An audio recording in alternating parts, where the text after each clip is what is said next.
A little over a week ago, we told you about how some in the nonprofit sector are turning to grants to offset the loss of federal funding they've seen in the past few months.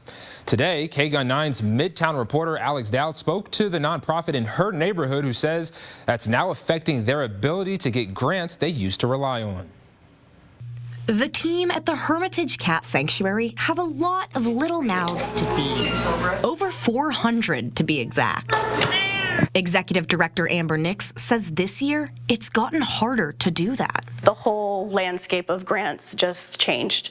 There are so many grants now that are not available to us, and the grants that are available to us are now being taken by those who were receiving federal grants before that do not have that availability anymore. As cuts to federal spending hit the nonprofit sector, Nix says grant funding is getting more and more competitive. We reached out for a grant that had still 2 weeks in the application process, and we were told that they had cut off all applications because they had such an enormous response that they couldn't take any more applications. Forcing the sanctuary to pivot to new kinds of fundraising, searching instead for local business partnerships and private donors, no matter how large the amount. $5, $10, anything at this time really does make a huge difference.